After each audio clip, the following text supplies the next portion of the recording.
The history of France spans more than a millennium, marked by a complex interplay of conquest, cultural transformation, political upheaval, and nation-building.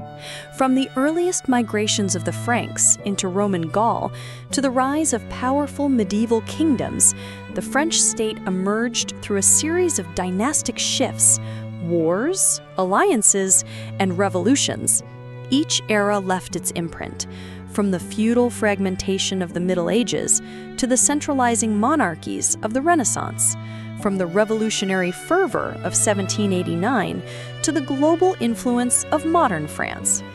The story begins not with the France we know today, but with a mosaic of tribes and territories, bound together only loosely under Roman rule.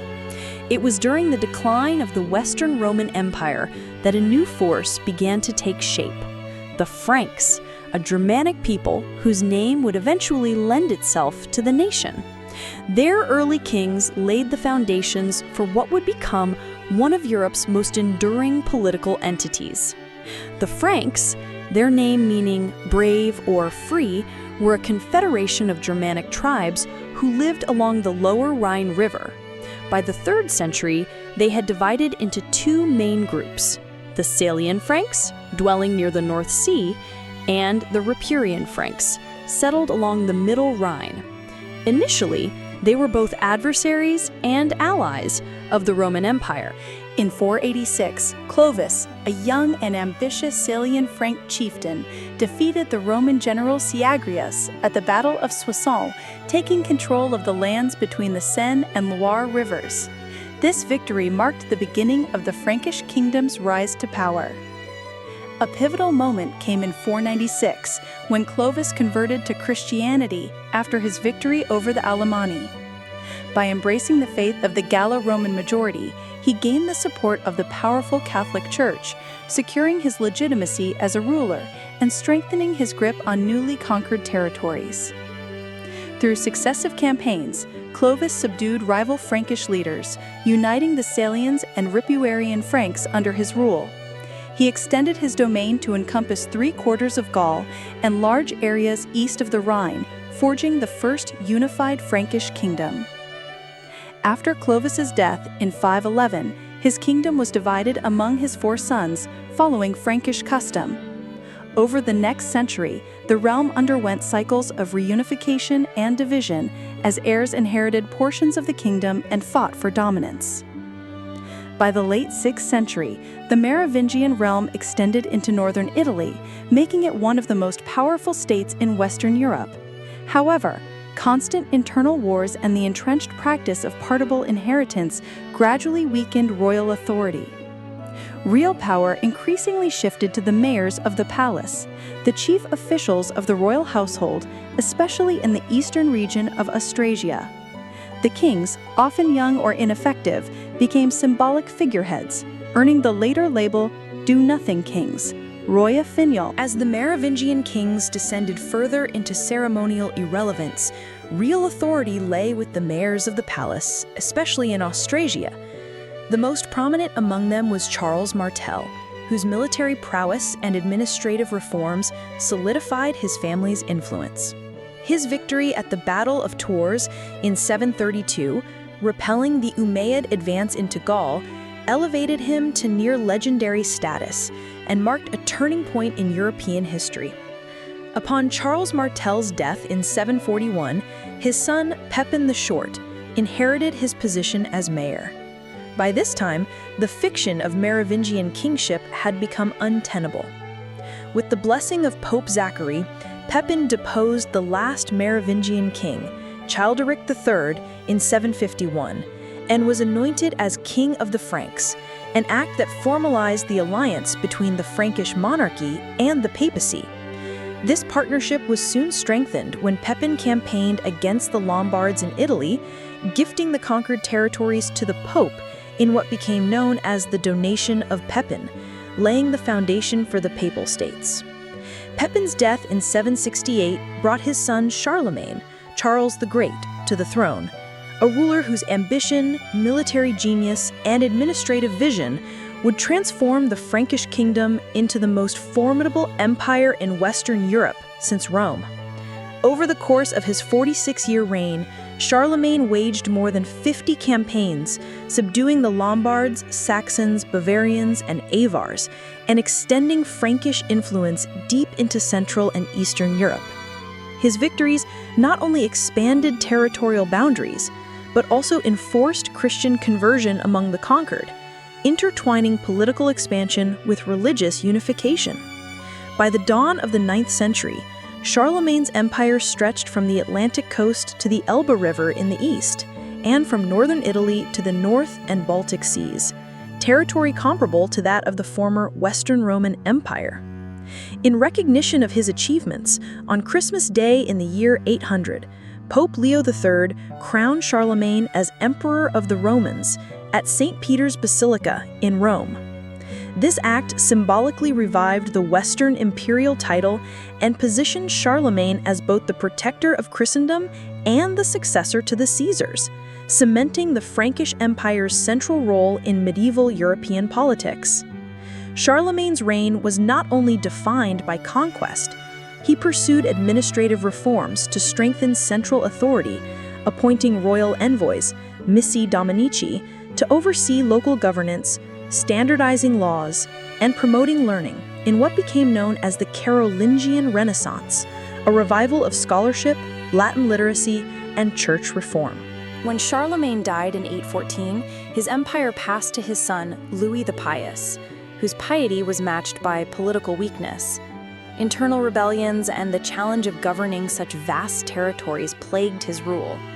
Upon Louis's death in 840, civil war erupted among his sons, Lothar, Louis the German, and Charles the Bald, culminating in the Treaty of Verdun in 843. This agreement divided the Carolingian Empire into 3 distinct realms: West Francia, East Francia, and Middle Francia, laying the groundwork for the future kingdoms of France, Germany, and Italy. Although the imperial title lingered, the unity forged under Charlemagne dissolved, and the Frankish world entered a new era of fragmentation. The Treaty of Verdun left the Frankish world politically fractured, and the Middle Kingdom granted to Lothar soon splintered further after his death. The imperial title, though still in existence, became a hollow honor with little real authority over the other realms.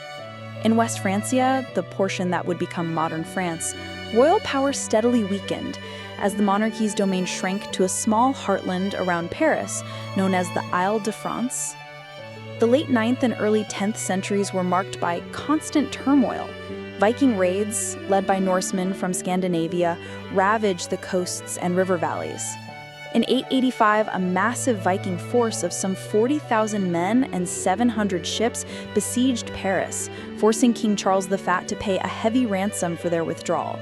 By 911, unable to repel the Norse threat, King Charles the Simple granted land along the lower Seine to the Viking leader Rollo.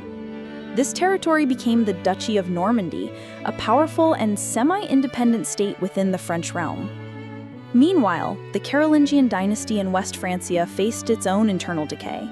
The so-called lazy kings were often figureheads, while real power rested in the hands of regional dukes and counts who ruled their lands as independent princes. These feudal lords possessed private armies, minted their own coins, and administered justice without royal oversight.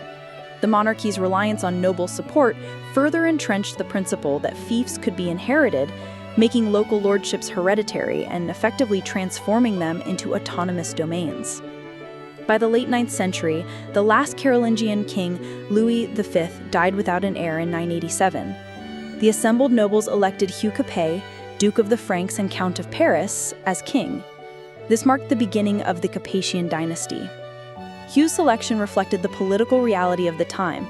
He controlled one of the richest and most strategically placed territories in northern France, yet his authority outside his own lands was minimal.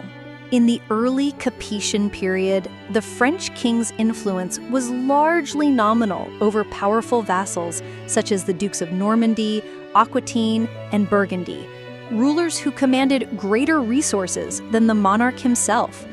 Nevertheless, the symbolic importance of the kingship, coupled with the dynasty's ability to maintain hereditary succession without major interruptions, laid the foundations for the gradual reassertion of royal authority in the centuries to come. The era of feudal fragmentation had left France a patchwork of virtually independent principalities. Yet, amid this disunity, the Capetian line endured, a fact that would prove decisive in the slow but steady path toward political centralization and the eventual creation of a unified French kingdom. In the early centuries of Capetian rule, royal power remained modest, and the king's authority was often confined to his own domain around Paris. Many of the great vassals acted as sovereign rulers, ignoring royal commands when it suited them. Yet, from the 11th century onward, gradual political changes and the rise of economic prosperity began to shift the balance of power in favor of the monarchy. Trade and commerce flourished, and new towns emerged across France. A growing merchant and artisan class, the bourgeoisie, sought stability and uniform laws that could only be provided by a strong central authority. This new urban population often sided with the king against the local lords, providing both financial resources and political support for the crown's consolidation of power. Under Louis VI, 1108 to 1137, known as Louis the Fat, the monarchy began to assert itself more forcefully. Louis focused on subduing the petty lords within the royal domain, asserting royal justice, and securing the roads to encourage trade. He also cultivated ties with the church, positioning himself as a protector of ecclesiastical interests, which in turn reinforced his legitimacy. The true turning point came under Philip II, Augustus, 1180 to 1223. Exploiting political unrest in England, Philip seized vast territories from the English crown, including Normandy, Anjou, and much of Aquitaine, dramatically expanding the royal domain. His military successes against King John of England earned him the title Augustus and transformed the French monarchy into the most powerful in Western Europe. The Capetian kings also extended their influence into the south. Through both diplomacy and military campaigns, they incorporated regions such as Languedoc into the royal realm, often under the pretext of religious wars like the Albigensian Crusade. By the reign of Philip IV, the Fair, 1285 to 1314, France had become the largest and most populous kingdom in Europe, with royal authority reaching farther than at any time since the fall of the Carolingians. Philip IV further strengthened the monarchy by reforming administration, creating more centralized legal and financial systems, and asserting control over the French clergy. His famous conflict with Pope Boniface VIII over the right to tax church lands ended with the king effectively subordinating the French church to the crown's authority. In 1302, he convened the Estates General, an assembly of clergy, nobility, and commoners, not as a legislative body, but as a means to rally national support for royal policies. By the dawn of the 14th century, the Capetian kings had transformed the French monarchy from a fragile feudal title into a formidable centralized power. Yet despite these gains, the realm was still vulnerable to internal divisions and external threats, challenges that would soon erupt into one of the most prolonged conflicts in European history, the 100 Years' War. The death of Charles IV in 1328 without a direct male heir brought the Capetian line to an end and elevated the Valois dynasty to the throne, with Philip VI as king. This succession was immediately contested by Edward III of England, grandson of Philip IV, through his mother, who claimed the French crown.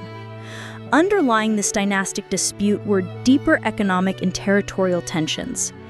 England still held extensive lands in southwestern France, and the wealthy county of Flanders, reliant on English wool, sought closer ties with England.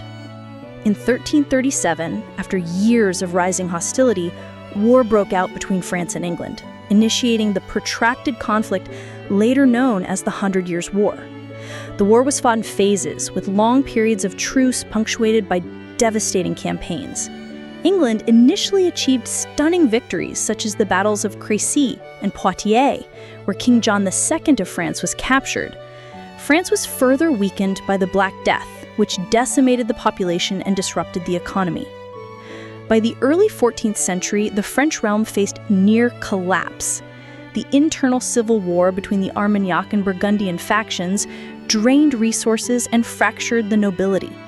England, under King Henry V, exploited the chaos, winning the decisive Battle of Agincourt in 1415 and securing the Treaty of Troyes in 1420, which disinherited the Dauphin Charles VII and recognized Henry V as heir to the French throne.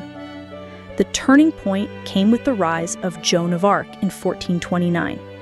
Claiming divine guidance, she inspired French forces to lift the siege of Orleans and paved the way for Charles VII's coronation at Reims. Her capture and execution by the English in 1431 did not halt the resurgence of French arms. Under Charles VII's leadership, the monarchy reformed taxation and created a standing army, enabling sustained military campaigns. By 1453, with the victory at Castillon, the English were driven from all French territories except Calais. Though France emerged victorious, the war had left deep scars. Vast regions were devastated, the population had shrunk drastically, and the nobility's power had been both tested and diminished.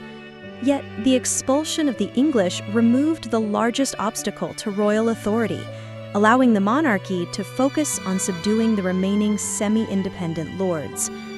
By the reign of Louis XI, 1461 to 1483, shrewd diplomacy and calculated alliances brought once powerful territories such as Burgundy, Anjou, Provence, and Brittany under direct royal control. By the end of the 15th century, France was united territorially and linguistically around the Parisian dialect, with a strengthened monarchy that laid the foundations for an absolute state. The trials of the 100 Years' War had transformed the kingdom into a centralized power, prepared to assert its influence across Europe in the centuries to come. With the consolidation of French territory at the close of the 15th century, the monarchy under Charles VIII and his successors sought to extend its influence beyond its borders. Charles VIII's marriage to Anne of Brittany in 1491 permanently integrated the duchy into the French crown. Emboldened by newfound unity, the Valois kings embarked on a series of campaigns in Italy, inaugurating the Italian Wars, 1494 to 1559. Francois I, who ascended the throne in 1515, became a central figure in these conflicts. His reign was marked by rivalry with Charles V, ruler of both Spain and the Holy Roman Empire. Despite an early victory at Mariano, Francois suffered a crushing defeat at Pavia in 1525, where he was captured and taken to Spain. Even after regaining his freedom, he launched further campaigns into Italy, but these proved inconclusive. The protracted conflict finally ended in 1559 under Henry II with the Treaty of Cateau-Cambrésis, which recognized Spanish dominance in Italy but allowed France to retain territories such as Calais and certain areas in Lorraine. The close of the Italian Wars did not bring peace to France. Instead, deep religious divisions between Catholics and the growing Huguenot or Protestant minority escalated into the French Wars of Religion, 1562 to 1598. The Guise family led the staunchly Catholic faction, while the House of Bourbon, notably Antoine de Bourbon and his son Henry of Navarre, championed the Huguenot cause. Foreign powers also intervened. Spain supported the Catholics, while Protestant England aided the Huguenots. These wars were marked by brutal massacres, shifting alliances, and widespread devastation. The most infamous episode, the St. Bartholomew's Day Massacre of 1572, saw thousands of Huguenots killed in Paris and across France. The conflict reached its climax in the War of the Three Henries, 1587 to 1589, pitting Henry III, Henry of Guise, and Henry of Navarre against one another. After the assassination of Henry of Guise in 1588 and Henry III himself in 1589, the Bourbon leader Henry of Navarre ascended the throne as Henry IV. Initially a Protestant, Henry IV converted to Catholicism in 1593, reportedly remarking that Paris is well worth a mass in order to secure his position. His reign brought stability after decades of turmoil. In 1598, he issued the Edict of Nantes, granting religious toleration to Protestants while reaffirming Catholicism as the state religion. Economically, he encouraged agriculture, infrastructure development, and colonial ventures, establishing France's foothold in North America with settlements in Canada. By the time of his assassination in 1610, Henry IV had restored royal authority and set France on a path towards centralized absolutism. Upon the assassination of Henry IV in 1610, his young son, Louis XIII, ascended the throne under the regency of his mother, Marie de Medici. The political atmosphere quickly shifted, with powerful nobles attempting to reassert their autonomy and the Huguenots maintaining fortified towns and their own military forces. France was a patchwork of semi-independent regions, and the unity achieved under Henry IV seemed at risk. In 1624, Cardinal Armand Jean Duplessis, better known as Richelieu, became chief minister to Louis XIII. A shrewd statesman and staunch supporter of royal absolutism, Richelieu sought to strengthen the monarchy by weakening both the political power of the nobility and the autonomy of the Huguenots. His strategy combined military action, political maneuvering, and central administrative reforms. One of his earliest major campaigns was against the Huguenot stronghold of La Rochelle, beginning in 1627. Richelieu personally oversaw the siege, which lasted 15 months and ended in 1628 with the city's surrender.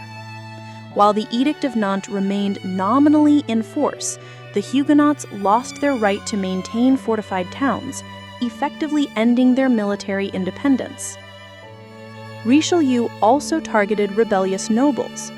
He ordered the destruction of unnecessary castles and fortifications and harshly punished conspiracies against the crown, executing 2 dukes, 4 counts, and dozens of lesser nobles over his tenure.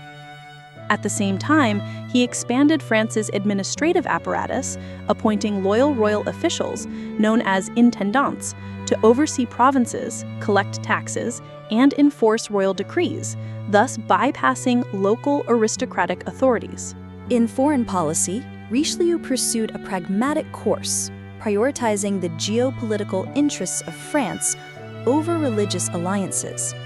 Despite being a Catholic cardinal, he supported Protestant powers such as Sweden and the Dutch Republic in the 30 Years' War, 1618 to 1648, to curb the power of the Catholic Habsburgs in Spain and the Holy Roman Empire. French forces gradually entered the conflict directly in 1635, and by the time of Richelieu's death in 1642, France was emerging as the dominant continental power.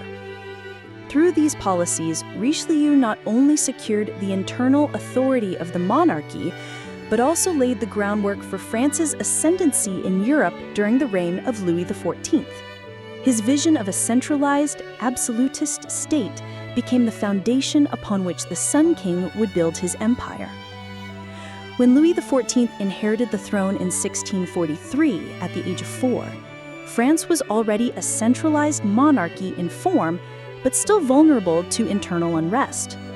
Her early reign was overshadowed by the regency of her mother, Anne of Austria, and the influence of Cardinal Mazarin, Richelieu's successor.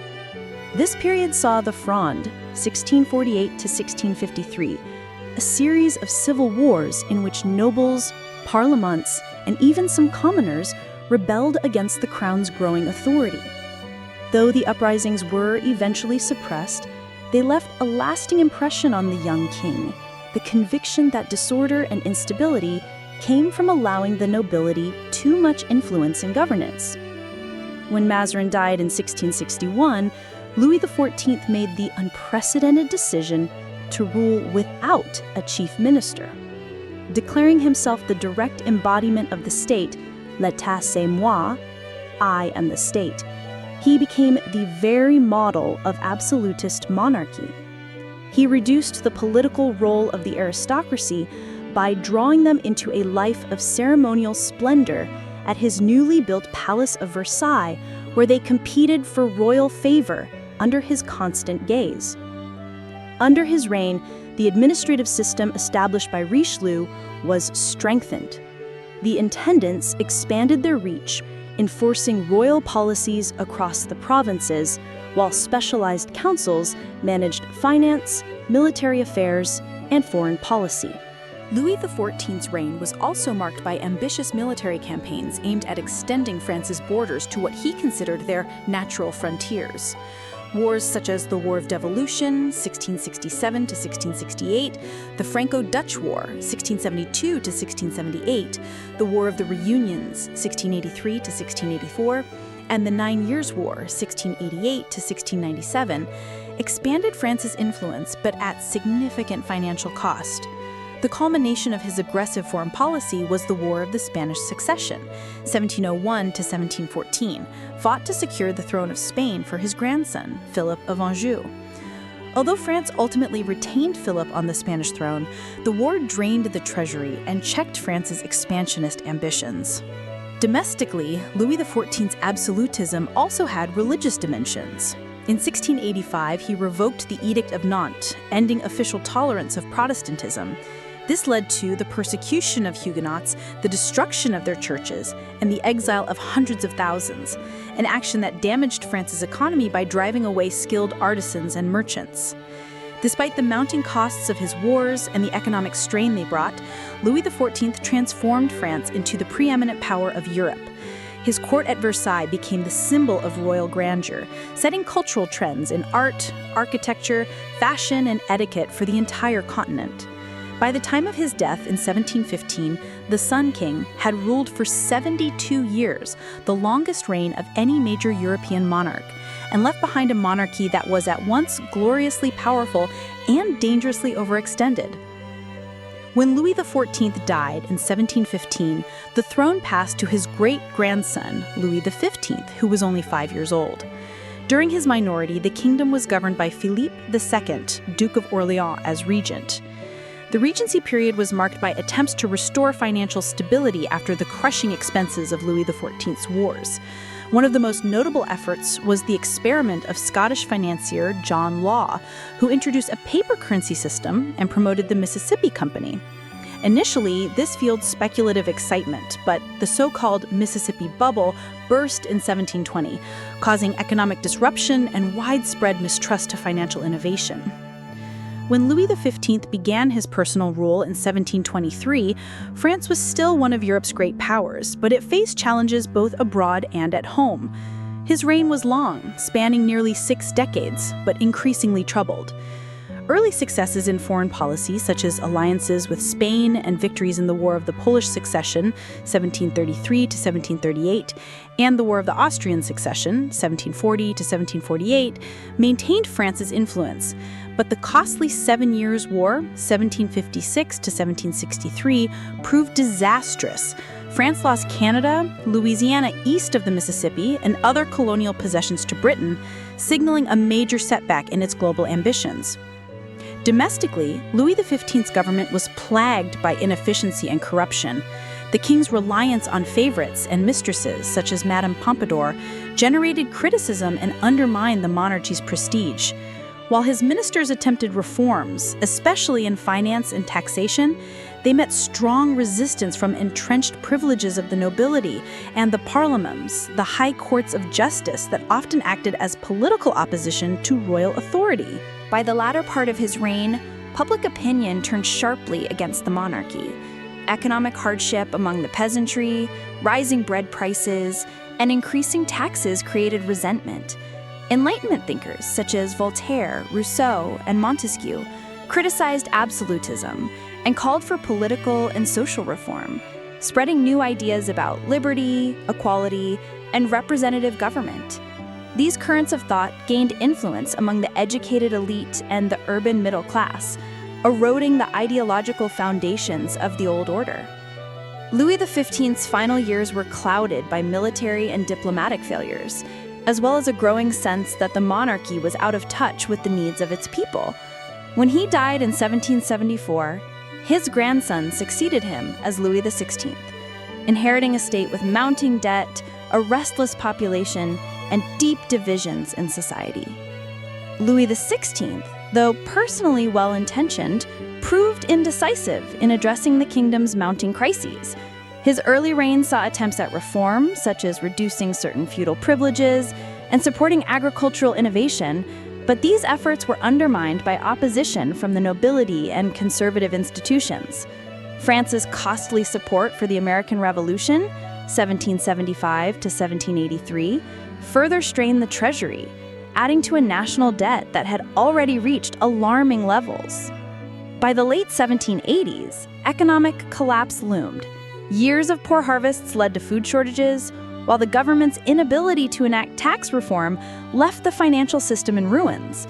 Pressured by the fiscal crisis, Louis XVI summoned the Estates General in 1789 for the first time in over 175 years, intending to secure approval for new taxes. Instead, this assembly became the catalyst for a political revolution. The Third Estate, representing the common people, broke away to form the National Assembly, pledging to draft a constitution. These events marked the end of the Ancien regime's unquestioned authority and set France on the path toward the dramatic upheavals of the French Revolution, which would transform the nation and reverberate across the world. The convening of the Estates General in May 1789 was intended as a last resort to resolve France's fiscal crisis, but it quickly became the spark for a political revolution.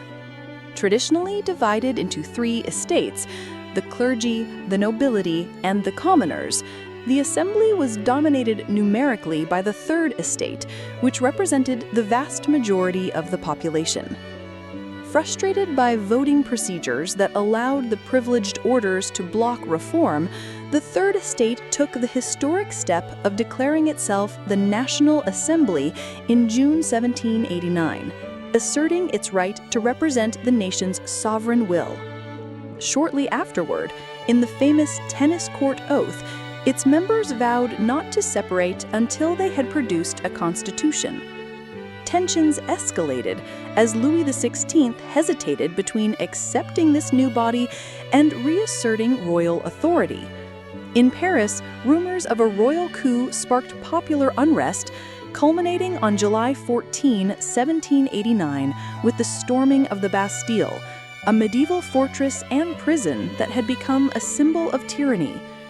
This dramatic act galvanized revolutionary fervor across France, leading to the collapse of royal authority in many provinces as peasants rose up in the Great Fear, attacking manorial records and symbols of feudal power.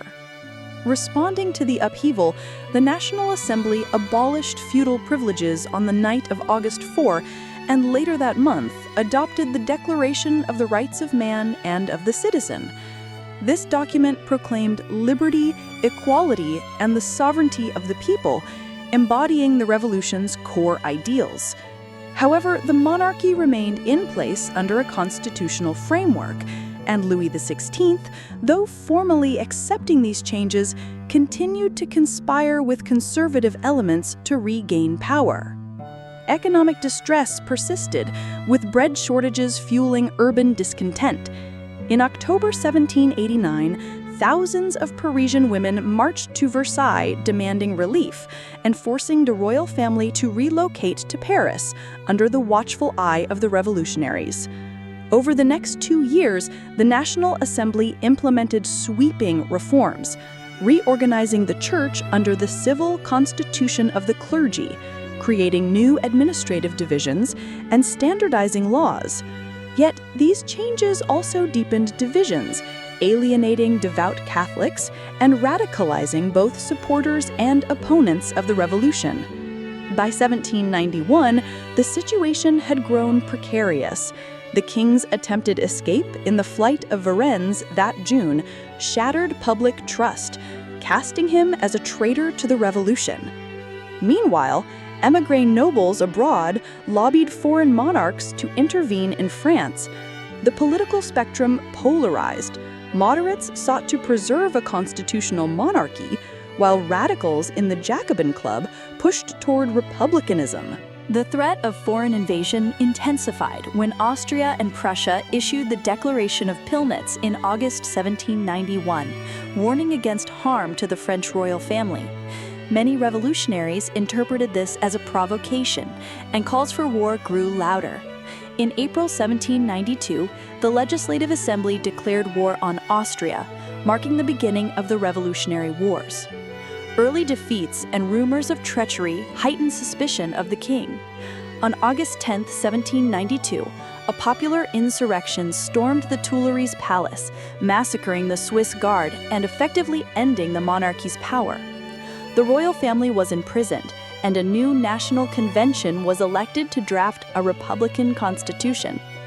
On September 21, 1792, the convention formally abolished the monarchy, proclaiming the First French Republic. The next year, Louis XVI would face trial for treason, sealing the definitive end of France's centuries-old royal order. By September 1792, the monarchy in France had collapsed under the weight of revolutionary fervor and military crisis. The National Convention, freshly elected by universal male suffrage, formally abolished the monarchy and declared the establishment of the French First Republic. The trial of Louis XVI soon followed, and on January 21, 1793, the former king was executed by guillotine for treason. His death deepened the hostility of foreign monarchies, prompting Austria, Prussia, Britain, Spain, and others to form coalitions aimed at crushing the revolution. Inside France, the Republic faced growing internal unrest. Economic hardship, food shortages, and royalist uprisings, most notably in the Vendée, threatened the revolutionary government. In response, the radical Jacobins, led by figures such as Maximilien Robespierre, seized control of the convention and instituted the Reign of Terror. Revolutionary tribunals were set up to try enemies of the Republic, and thousands were executed, including prominent revolutionaries who had once been allies. The Committee of Public Safety centralized power, introduced price controls, requisitioned grain, and enforced mass conscription, enabling the French armies to repel foreign invasions and secure victories on several fronts. By mid-1794, however, the excesses of the Terror and the growing fear of Robespierre's dominance led to his arrest and execution during the Thermidorian reaction. The fall of the Jacobins ushered in a more moderate phase, but instability persisted. The new Constitution of 1795 created the Directory, a 5-member executive body supported by a bicameral legislature. While the Directory ended the Terror, it proved corrupt, indecisive, and dependent on the military to suppress both royalist and radical uprisings.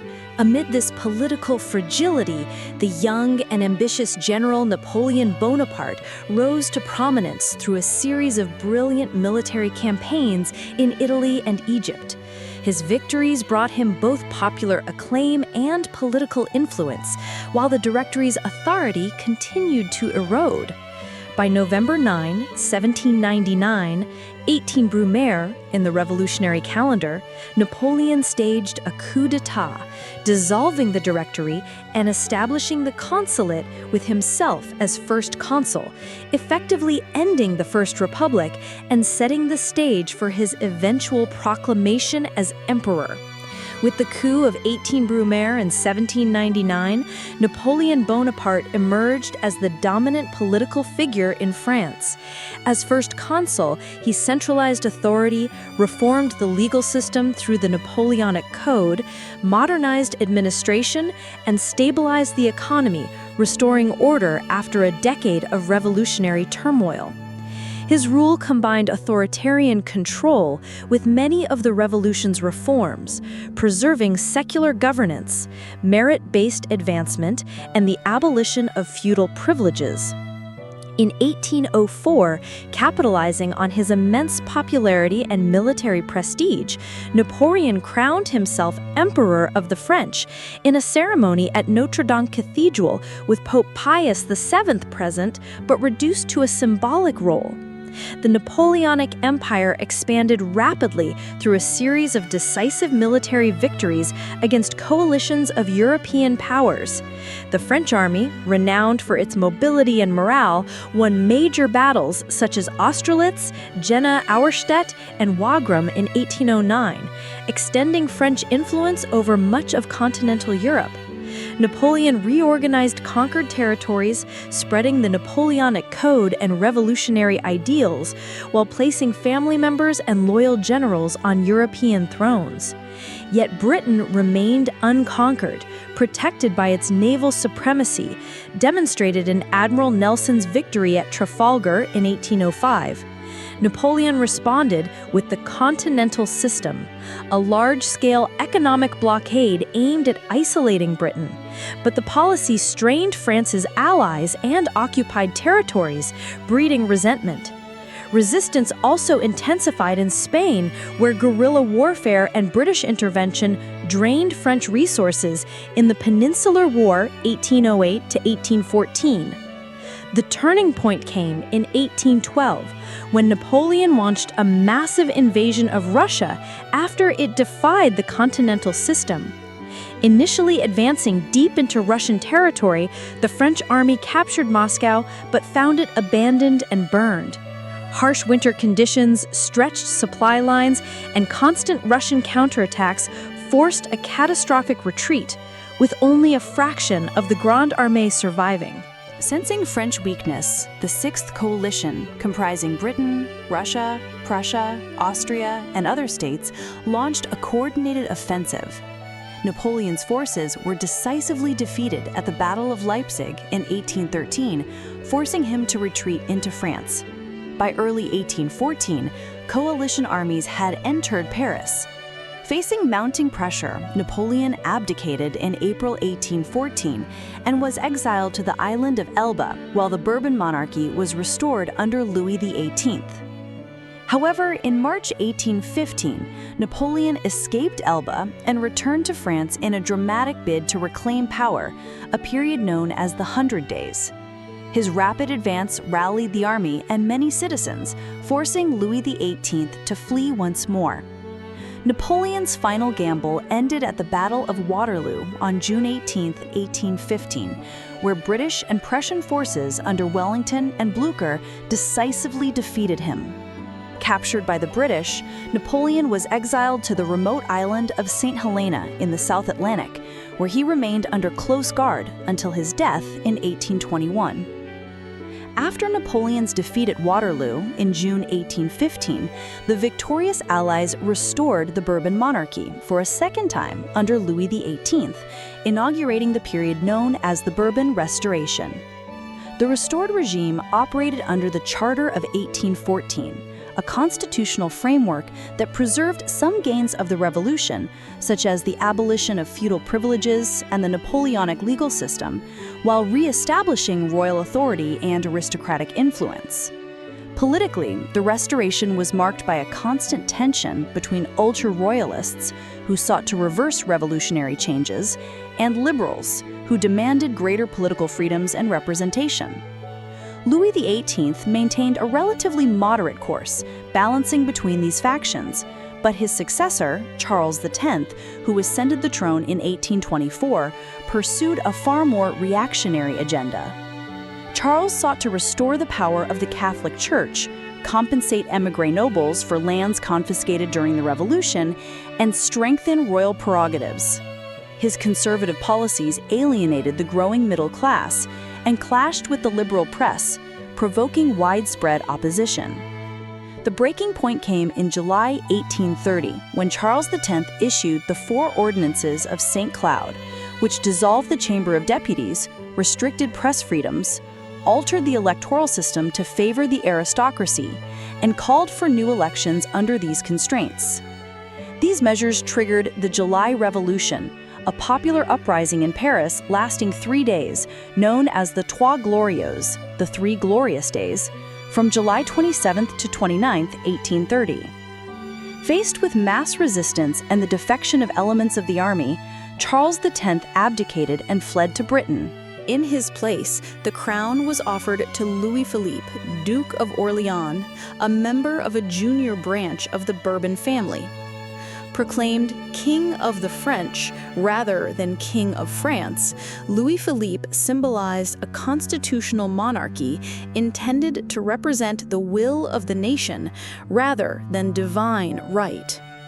His regime, known as the July Monarchy, rested on the support of the wealthy bourgeoisie and emphasized economic liberalism, urban development, and colonial expansion, most notably the conquest of Algeria beginning in 1830. Despite initial stability, the July Monarchy faced persistent social and political unrest. While it expanded industry and infrastructure, suffrage remained narrowly restricted to a small, property-owning elite, excluding the vast majority of the population from political participation. Discontent brewed among Republicans, Bonapartists, and the working class, leading to a series of protests and uprisings, including the 1832 June Rebellion in Paris, immortalized in literature by Victor Hugo. The regime also faced economic downturns in the 1840s, which worsened social tensions. By early 1848, political banquets, gatherings used to circumvent restrictions on public meetings, became focal points for opposition. When the government attempted to suppress these events, demonstrations erupted in Paris. Clashes between protesters and the National Guard escalated into a full-scale insurrection in February 1848. Louis Philippe, losing both public and military support, abdicated and fled to England. In his wake, the Second Republic was proclaimed on February 24, 1848, marking the end of the July Monarchy and the Bourbon dynastic rule in France. However, the emperor's later ventures proved costly. The ill-fated intervention in Mexico, 1861 to 1867, ended in disaster with the execution of Emperor Maximilian I, whom France had installed. At home, growing opposition from Republicans, liberals, and even monarchists pressured Napoleon III to introduce liberal reforms in the late 1860s, granting greater parliamentary powers and civil liberties. The final blow came with the outbreak of the Franco-Prussian War in 1870. Seeking to bolster his regime through a foreign policy triumph, Napoleon III underestimated the military strength of Prussia under Otto von Bismarck. The French army suffered a crushing defeat at the Battle of Sedan on September 1, 1870, where the emperor himself was captured. News of the defeat reached Paris, and on September 4, the Third Republic was proclaimed, ending the Second Empire. Napoleon III was exiled to England, where he died in 1873. The fall of the Second Empire in September 1870 left France politically shattered and militarily vulnerable. The newly proclaimed Third Republic faced immediate crisis as the Franco-Prussian War raged on. Paris endured a grueling 4-month siege by German forces, culminating in France's defeat and the signing of the Treaty of Frankfurt in May 1871. Under the treaty, France ceded Alsace and part of Lorraine to the newly unified German Empire, a national humiliation that would haunt French politics for decades. In the aftermath of defeat, Paris became the epicenter of a radical experiment in self-government. The Paris Commune, established in March 1871, sought to create a decentralized, egalitarian republic. The Commune enacted progressive measures, such as separating church and state, abolishing conscription, and promoting workers' rights. However, the national government in Versailles, dominated by conservative forces, saw the Commune as a revolutionary threat. In May 1871, government troops brutally suppressed the uprising during the Bloody Week, killing thousands and leaving a deep scar in French political memory. Despite its turbulent beginnings, the Third Republic gradually stabilized.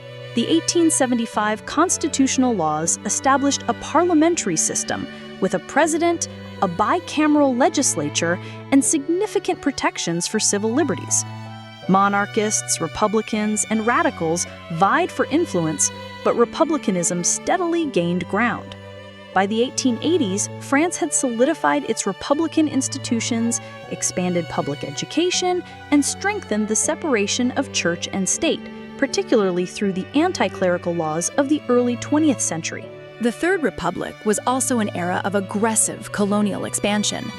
Motivated by economic ambition, national prestige, and a civilizing mission ideology, France built the second-largest colonial empire in the world after Britain.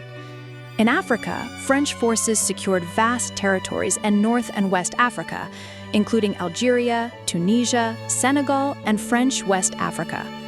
In Asia, France consolidated control over Indochina, comprising Vietnam, Laos, and Cambodia, while also extending influence in the Pacific through New Caledonia and Tahiti. The 1884 to 1885 Berlin Conference legitimized France's African ambitions in the eyes of other European powers. Colonial ventures were often controversial, with critics arguing that overseas expansion diverted resources from domestic needs and embroiled France in costly conflicts. However, colonial advocates claimed that empire strengthened the nation economically and strategically, while restoring French prestige after the 1871 defeat. By the early 20th century, the Third Republic was marked by vibrant but contentious politics.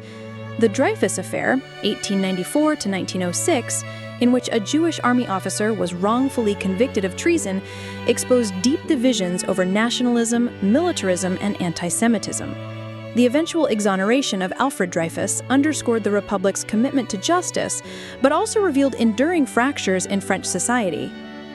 On the eve of World War I, France had achieved significant economic growth, fostered a strong sense of Republican identity, and built an empire spanning more than 3.7 million square miles with over 50 million colonial subjects. Yet the unresolved trauma of the Franco-Prussian War and the desire to reclaim Alsace-Lorraine kept tensions with Germany high. As alliances solidified across Europe, France entered the 20th century both as a global colonial power and as a nation acutely aware of the fragility of peace. By 1914, France was deeply entrenched in the alliance system that divided Europe into rival camps. The Triple Entente, France, Russia, and Britain, stood opposed to the Triple Alliance of Germany, Austria-Hungary, and Italy. Decades of hostility with Germany, particularly over the loss of Alsace-Lorraine, fueled French determination to be prepared for conflict. The assassination of Archduke Franz Ferdinand in June 1914 set off a chain reaction of declarations of war. When Germany invaded neutral Belgium in early August, France entered the war alongside Britain and Russia. The German army's rapid advance into northern France was halted just short of Paris in the First Battle of the Marne, September 1914, a critical victory that prevented a quick German triumph. The war then settled into a grinding stalemate along the Western Front, marked by trench warfare, devastating artillery barrages, and massive casualties at battles such as Verdun in 1916 and the Somme in 1916. The human cost was staggering. Millions of French soldiers endured horrific conditions in the trenches, while the civilian population suffered shortages, occupation in the northeast, and constant fear of attack. Yet morale, though shaken, was sustained by a sense of defending the nation's very survival. The government mobilized the economy for total war, bringing women into the workforce, directing industrial production toward the war effort, and forging new bonds between the civilian and military spheres. By 1917, the strain of war was immense. Mutinies erupted in the French army following costly offensives, and the Russian withdrawal from the war after the Bolshevik Revolution increased pressure on the Western Front. However, the entry of the United States into the conflict in April 1917 provided fresh troops and resources that shifted the balance of power. Under the leadership of generals such as Philippe Pétain and later Ferdinand Foch, the French army reorganized and prepared for a decisive push. In the spring and summer of 1918, German forces launched a series of massive offensives, seeking victory before American reinforcements could fully arrive. The French, alongside their British and American allies, halted these attacks and counterattacked in the Second Battle of the Marne. By the autumn, the Allies were advancing across the Western Front, and Germany, facing internal collapse, sought an armistice. On November 11, 1918, the guns fell silent.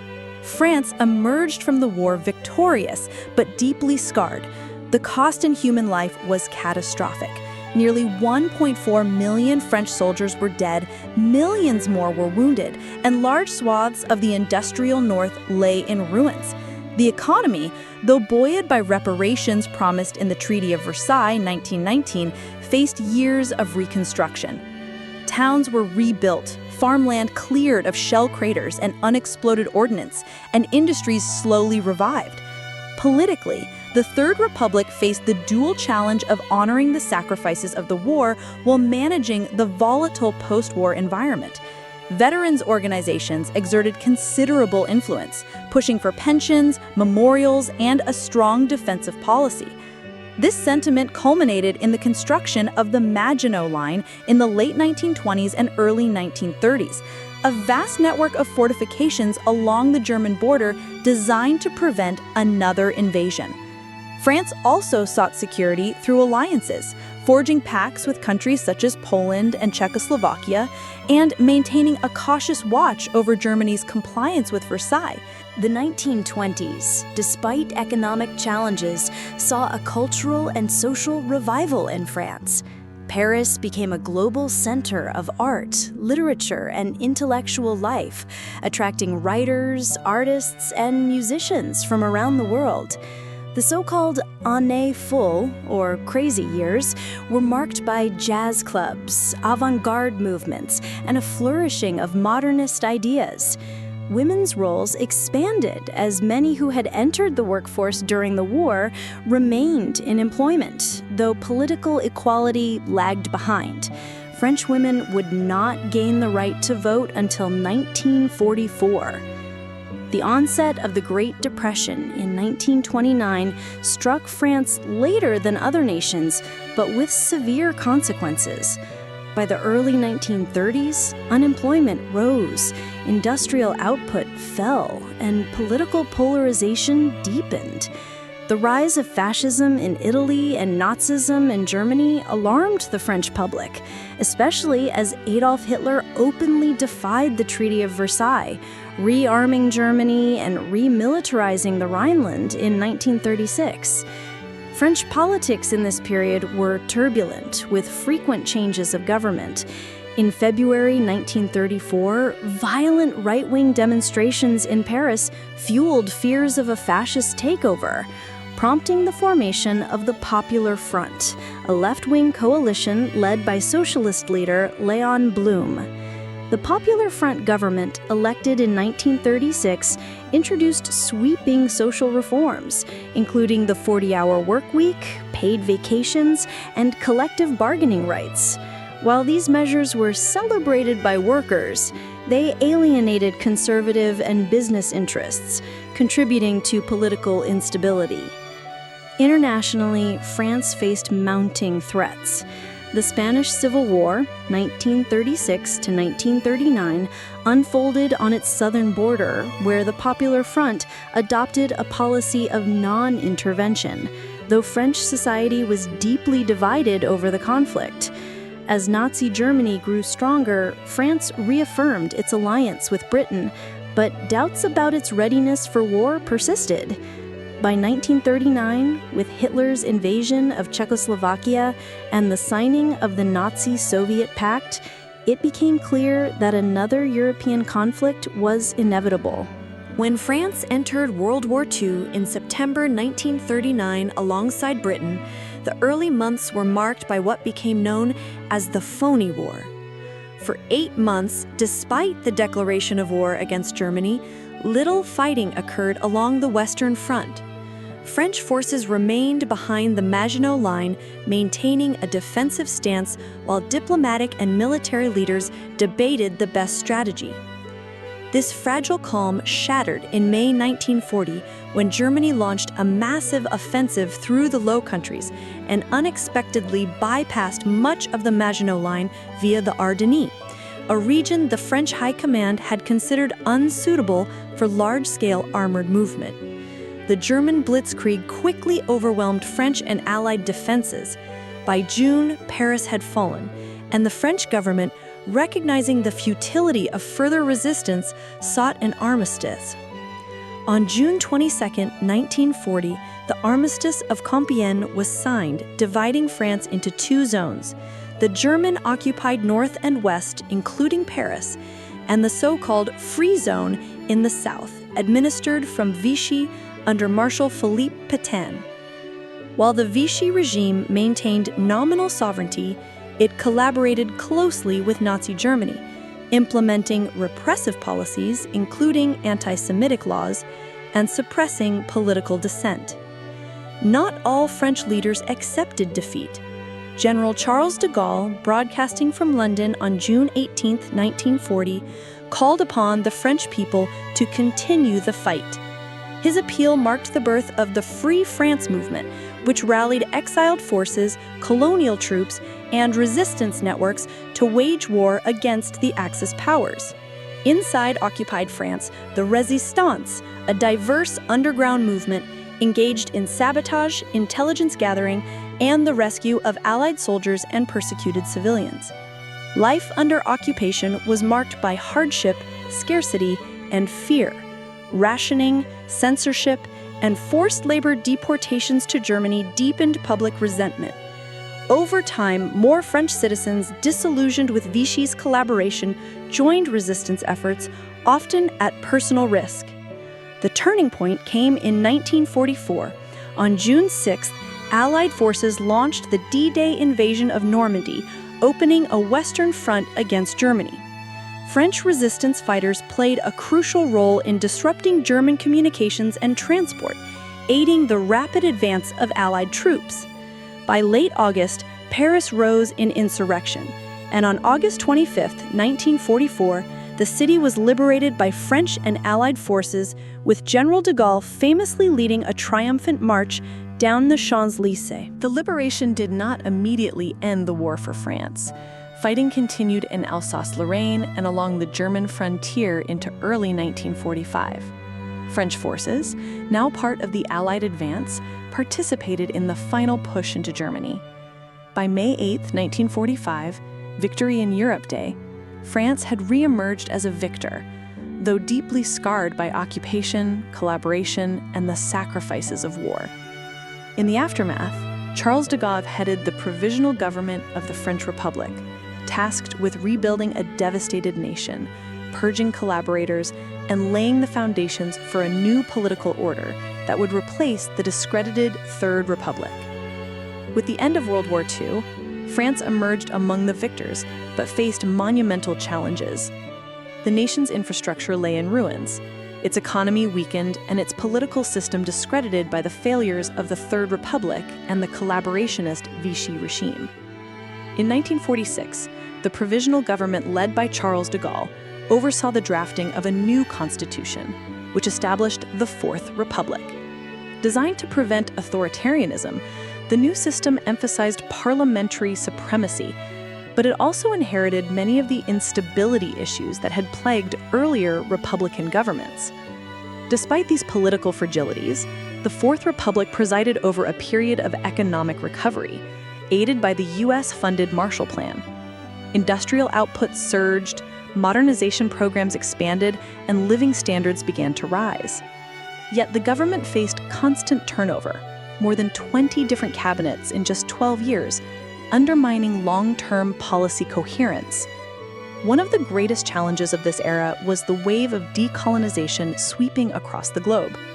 France's vast colonial empire, the second largest in the world before the war, came under increasing pressure from nationalist movements. In Indochina, the First Indochina War, 1946 to 1954, erupted between French forces and the Viet Minh, led by Ho Chi Minh. After years of costly fighting, the French suffered a decisive defeat at Dien Bien Phu in 1954, leading to the Geneva Accords and the withdrawal of French forces from Vietnam, Laos, and Cambodia. In North Africa, tensions mounted in Algeria, Morocco, and Tunisia. Morocco and Tunisia achieved independence in 1956 through negotiations, but Algeria proved far more contentious. Considered an integral part of France rather than a colony, Algeria's large population of European settlers complicated any move toward independence. The Algerian War of Independence began in 1954, marked by brutal guerrilla warfare, terrorism, and counterinsurgency operations. The conflict polarized French society and destabilized politics at home. Meanwhile, the Fourth Republic also navigated the early stages of European integration. France was a founding member of the European Coal and Steel Community in 1951, a precursor to the European Union, signaling a shift toward economic cooperation as a means to prevent future continental wars. By 1958, the Algerian crisis reached a breaking point. The French army in Algeria, frustrated by what they saw as indecisive leadership, supported a political movement calling for Charles de Gaulle's return to power. Amid fears of a military coup, the government invited de Gaulle to form a new administration. He insisted on drafting a new constitution, which would become the foundation of the Fifth Republic, marking the end of the Fourth Republic's short and turbulent existence. The establishment of the Fifth Republic in 1958 marked a decisive break with the parliamentary instability of the past. Charles de Gaulle, returning to power at the height of the Algerian crisis, engineered a new constitution that greatly strengthened the powers of the presidency. Under the new system, the president became the central figure in French politics, with authority over foreign policy, defense, and the ability to dissolve the National Assembly. De Gaulle's first priority was resolving the Algerian War of Independence, which had dragged on for years and bitterly divided the nation. Initially perceived as a defender of the French presence in Algeria, de Gaulle gradually shifted toward granting self-determination. This change enraged many settlers and army officers, leading to an attempted coup in 1961 and the formation of the OAS, a paramilitary group opposed to Algerian independence. Nevertheless, after years of negotiations and continued violence, the Evian Accords were signed in 1962, ending the war and granting Algeria full independence. In domestic politics, de Gaulle sought to strengthen the French state and modernize the economy. His government pursued ambitious infrastructure projects, expanded nuclear power, and launched the Force de Frappe, France's independent nuclear deterrent, ensuring the country's strategic autonomy. The state also invested heavily in high-speed transportation networks, aerospace technology, and industrial modernization, setting the stage for decades of economic growth. On the international stage, de Gaulle championed an independent foreign policy, often referred to as Gaullism. He withdrew France from NATO's integrated military command in 1966 to assert independence from U.S. leadership, while maintaining the alliance politically. He opposed Britain's entry into the European Economic Community, fearing it would strengthen U.S. influence in Europe, and promoted a vision of a Europe of nations under French leadership. He also sought to expand France's influence in the developing world through diplomatic and economic engagement, especially in Africa and the Middle East. However, by the late 1960s, de Gaulle's authority faced serious challenges. In May 1968, a wave of student protests over university conditions escalated into a nationwide movement, joined by millions of workers in a massive general strike. France teetered on the brink of political paralysis, but de Gaulle ultimately regained control through a combination of concessions, dissolution of the National Assembly, and a decisive electoral victory for his supporters in June. Despite this recovery, the events of 1968 revealed deep societal changes and a generational shift that clashed with de Gaulle's conservative vision. In 1969, after losing a referendum on regional reform and Senate restructuring, de Gaulle resigned from the presidency, ending more than a decade of personal dominance in French politics. Following Charles de Gaulle's resignation in 1969, Georges Pompidou, his former prime minister, was elected president. Pompidou largely maintained Gaullist principles, but sought to modernize France's economy and society to adapt to a changing world. He encouraged industrial innovation, promoted the development of new technologies, and supported urban modernization projects, most famously the Centre Pompidou in Paris, which symbolized the blending of culture, technology, and public access. Economically, the early 1970s were a period of relative stability and continued growth, benefiting from the momentum of the Trente Glorieuses, or 30 glorious years of post-war expansion. Pompidou also worked to strengthen France's role in Europe, supporting the enlargement of the European Economic Community to include Britain, Ireland, and Denmark in 1973, marking a shift from de Gaulle's earlier opposition. However, France was soon confronted with global challenges. The 1973 oil crisis triggered inflation, rising unemployment, and a slowdown in growth.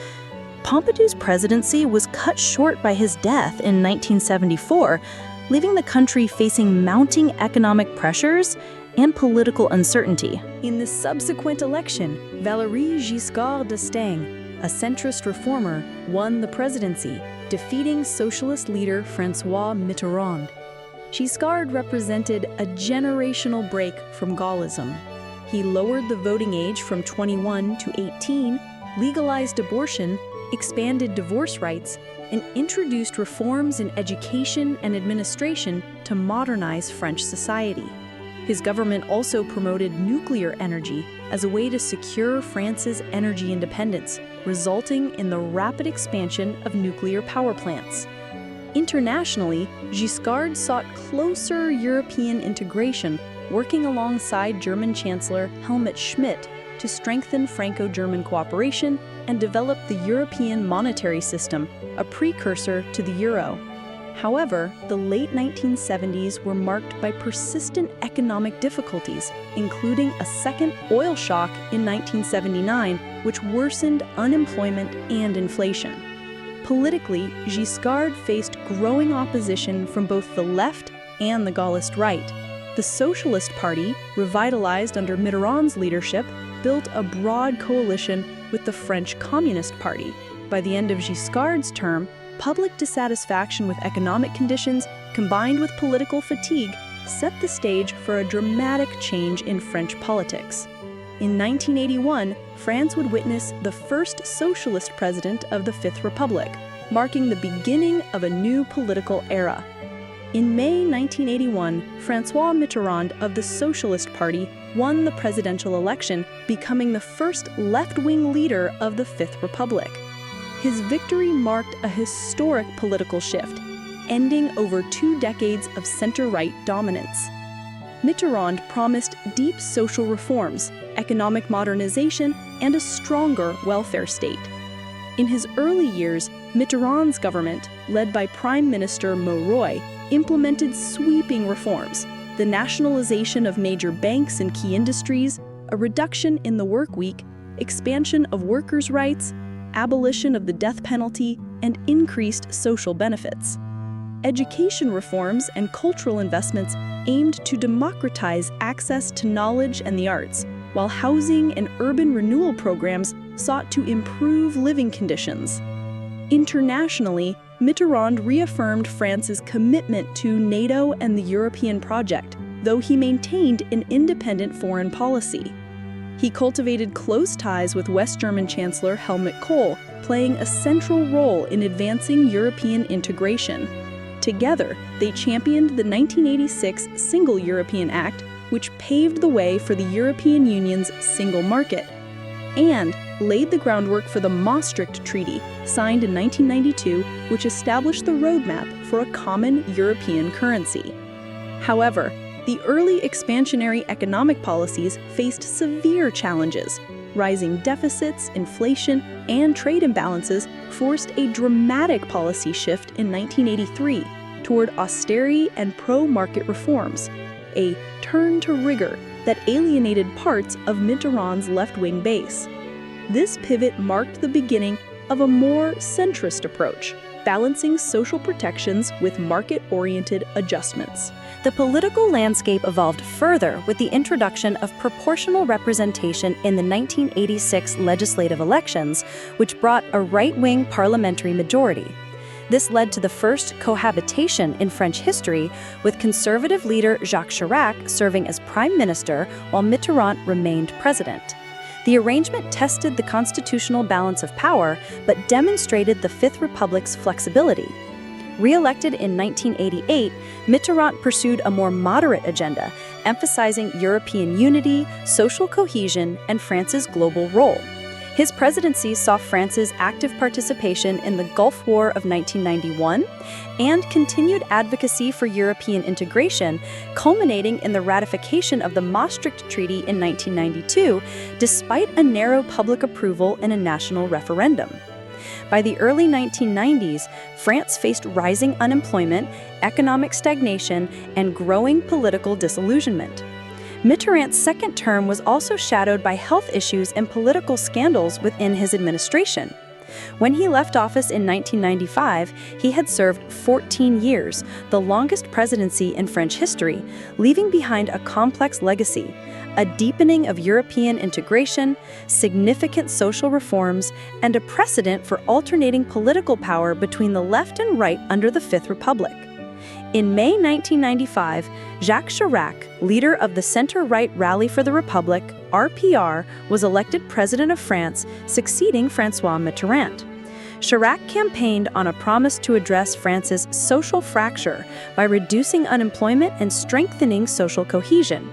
His early presidency, however, was soon marked by difficult economic realities and the need to adhere to strict fiscal targets to qualify for the upcoming European single currency under the Maastricht criteria.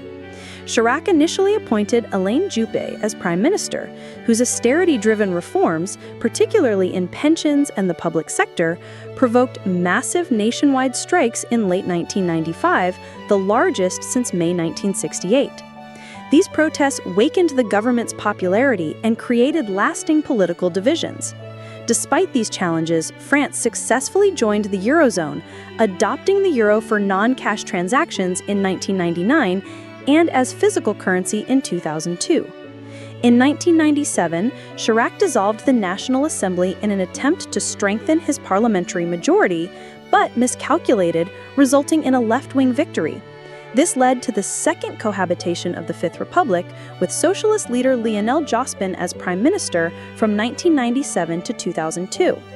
Under Jospin, France implemented significant reforms: the 35-hour workweek, expanded social protections, and privatizations of major enterprises, reflecting a pragmatic mix of social policy and economic liberalization. On the international stage, Chirac maintained France's strong role within the European Union and NATO, though he emphasized France's independent voice in world affairs. His presidency gained global attention in 2003 when France strongly opposed the US-led invasion of Iraq, a stance that resonated domestically and bolstered France's image as a defender of multilateralism and international law. Chirac's re-election in 2002 came under unusual circumstances. In the first round, far-right candidate Jean-Marie Le Pen of the National Front unexpectedly advanced to the runoff, eliminating socialist Jospin. The shock prompted a broad Republican front across political lines to support Chirac, who won the second round with an overwhelming 82% of the vote. The result underscored both widespread rejection of the far right and deep satisfaction with the political mainstream. During his second term, Chirac focused on social cohesion, environmental issues, and European integration, though his government faced unrest over economic reforms. In 2005, a proposed European constitution was rejected by French voters in a referendum, dealing a blow to EU ambitions. Later that year, large-scale riots erupted in suburban immigrant communities, exposing deep social inequalities and tensions over integration and policing. By the end of his presidency in 2007, Chirac's legacy was mixed. He was praised for his foreign policy independence, especially his stance on Iraq, and his environmental advocacy, but criticized for domestic stagnation, persistent unemployment, and limited structural reforms. His departure marked the end of an era in French politics, as generational change and new political dynamics emerged with the rise of Nicolas Sarkozy.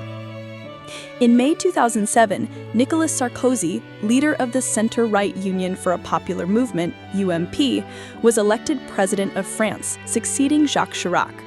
Campaigning on a platform of economic reform, law and order, and a more dynamic leadership style, Sarkozy promised to modernize the French economy, encourage work and entrepreneurship, and strengthen France's position in global affairs. Early in his presidency, Sarkozy sought to reduce the tax burden, loosen labor regulations, and reform pensions to address chronic unemployment and slow growth. His government introduced the TEPA law, which offered tax cuts and incentives for overtime work, and pursued a controversial reform of the pension system to gradually raise the retirement age. Critics accused him of favoring the wealthy and undermining the French social model, while supporters praised his determination to break with entrenched habits. On the international stage, Sarkozy adopted a highly active and visible diplomacy. He restored France's full membership in NATO's Integrated Military Command, strengthened ties with the United States, and played a leading role in the Union for the Mediterranean Initiative. He also spearheaded European responses to global challenges, notably during the 2008 global financial crisis, when France held the EU presidency. Sarkozy coordinated with European leaders to stabilize banks, support economic stimulus measures, and reinforce the Eurozone's resilience. Domestically, however, the 2008 crisis severely tested Sarkozy's reform agenda. Rising unemployment, widening deficits, and public discontent limited the scope of his economic changes. Social unrest grew, with protests against pension reform in 2010 mobilizing millions. The government also faced heated debates over immigration, national identity, and the integration of Muslim communities, which became increasingly politicized. In foreign policy, Sarkozy's presidency was marked by decisive action during the 2011 Arab Spring. France played a leading role in the NATO-led intervention in Libya, contributing significantly to the overthrow of Muammar Gaddafi. Sarkozy also engaged actively in Middle East diplomacy and humanitarian missions in Africa, bolstering France's profile as a global power. Despite his energy and media-savvy image, by the end of his term, Sarkozy's approval ratings had fallen. The economic recovery remained fragile, unemployment persisted, and many voters felt his leadership style was too combative and personalized.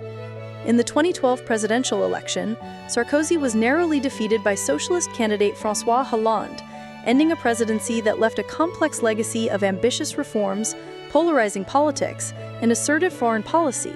In May 2012, François Hollande of the Socialist Party defeated Nicolas Sarkozy, becoming the first socialist president of France in 17 years.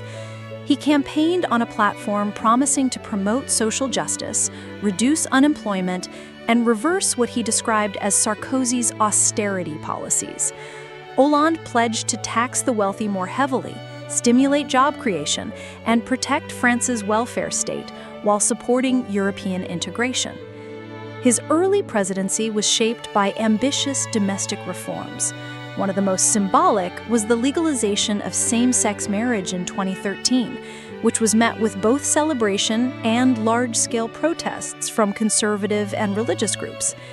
Economically, Hollande introduced the Responsibility Pact, offering tax cuts to businesses in exchange for commitments to hire more workers, while also attempting to reduce the budget deficit to comply with EU fiscal rules. However, unemployment remained stubbornly high, eroding his popularity. On the European stage, Hollande initially aligned with German Chancellor Angela Merkel in managing the Eurozone debt crisis, supporting financial stability measures and bailout programs for struggling economies like Greece. However, his calls for more growth-oriented policies clashed with the prevailing emphasis on budget discipline within the EU. Hollande's presidency was profoundly affected by security crises.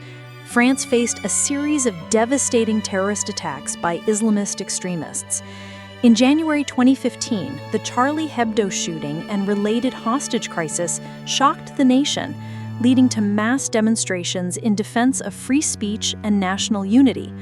Later that year, the November 13 Paris attacks, which killed 130 people, prompted the government to declare a state of emergency, intensify domestic security operations, and expand France's military interventions abroad.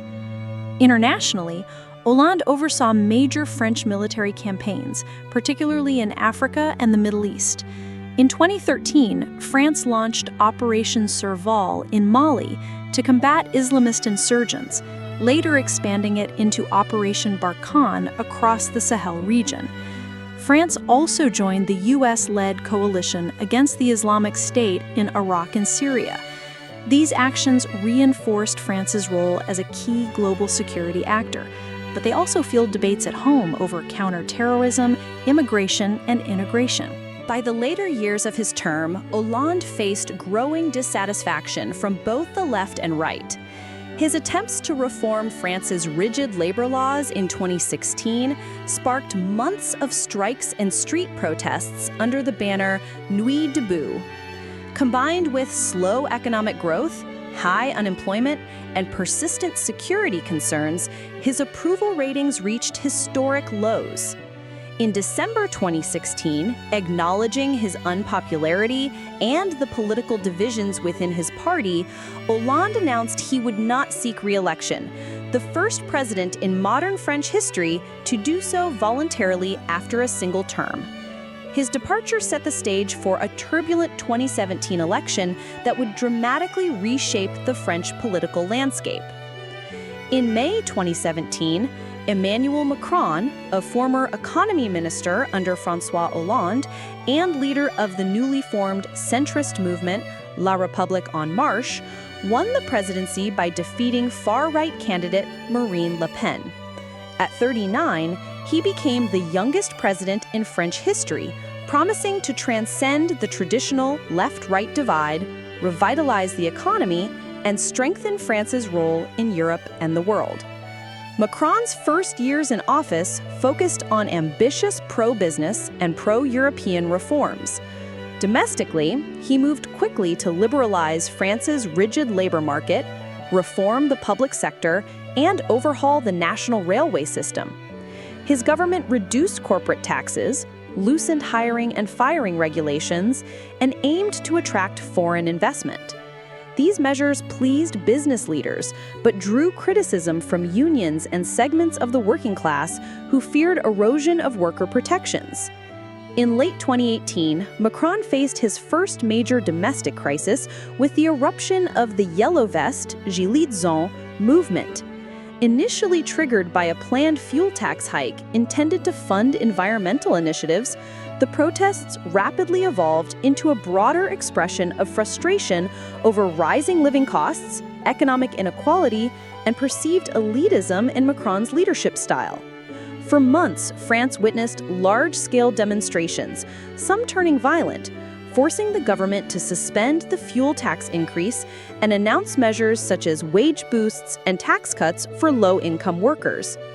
On the international stage, Macron sought to position France as a champion of multilateralism and a key driver of European integration, often taking a leadership role alongside Germany's Angela Merkel.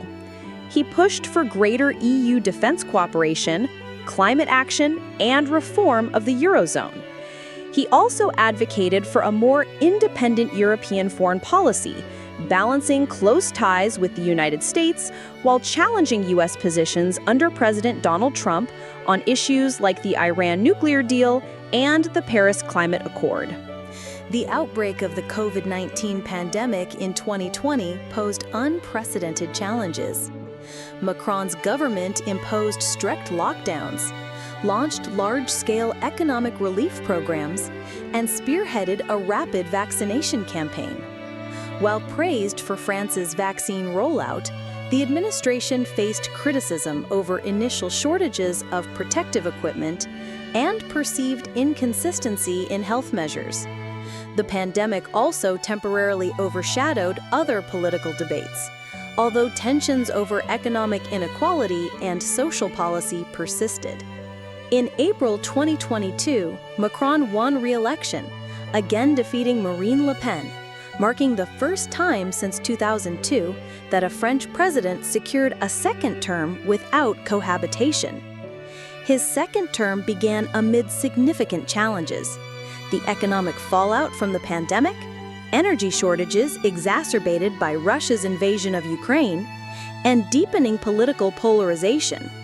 Macron positioned France as a leading diplomatic voice in the Ukraine crisis, advocating for European unity, sanctions against Russia, and continued military and humanitarian support for Kyiv. However, his second term has been marked by renewed domestic unrest. In 2023, Macron's controversial pension reform, raising the retirement age from 62 to 64, sparked months of nationwide strikes and protests, reminiscent of France's long tradition of labor activism. Despite widespread opposition, the reform passed, reinforcing Macron's image as a determined, if polarizing, reformer. As of the mid-2020s, Macron continues to navigate a complex political landscape. His party no longer holds an absolute majority in the National Assembly, forcing him to negotiate legislation with opposition forces. Meanwhile, debates over immigration, climate change, energy policy, and France's place in a shifting global order remain central to the national conversation. Macron's presidency stands as a defining chapter in France's 21st century history, marked by bold reforms, persistent social tensions, and a continued effort to balance domestic demands with France's ambitions on the world stage. The history of France is a sweeping narrative of transformation, spanning nearly 2 millennia of shifting borders, political upheavals, and cultural evolution. From its origins in the early Frankish tribes and the rise of the Merovingian and Carolingian dynasties, the foundations of the French state were laid in the crucible of medieval feudalism, religious conflict, and dynastic struggles. The consolidation of royal authority under the Capetians and later the Valois and Bourbon monarchs established France as a leading power in Europe, both politically and culturally. The 18th century brought the Enlightenment, whose ideals of liberty, equality, and fraternity ignited the French Revolution, an event that not only transformed France, but also inspired movements across the globe. The Revolution and the rise of Napoleon redefined the political landscape, birthing new legal codes, administrative systems, and notions of citizenship. Though Napoleon's empire eventually fell, his legacy continued to shape France's governance and its relationship with Europe. Through the 19th century, France experienced cycles of monarchy, republic, and empire, each leaving its mark on the nation's political identity. Industrialization, colonial expansion, and socio-economic change propelled France into the modern age, while internal divisions and wars tested its resilience. The devastation of 2 world wars in the 20th century brought both suffering and renewal, leading to the formation of the Fifth Republic under Charles de Gaulle, a system that endures to this day. In the decades that followed, France navigated decolonization, European integration, and the challenges of globalization. It emerged as a founding member of the European Union, a permanent member of the UN Security Council, and a nuclear power, asserting itself as a central voice in global affairs. Today, under President Emmanuel Macron, France stands at a crossroads. It remains a beacon of cultural influence, a defender of multilateralism, and a proponent of European unity, while grappling with deep-seated social tensions, economic reforms, and the demands of an increasingly complex world. The nation's journey from the battlefields of medieval Europe to the negotiating tables of 21st century diplomacy reflects a constant interplay between tradition and transformation. Ultimately, France's story is one of adaptation and endurance. It has weathered invasions, revolutions, and global conflicts, yet continually reshaped itself to meet the demands of each era. As it faces the uncertainties of the future, the lessons of its past remain a source of strength and identity, a testament to the enduring spirit of the French nation.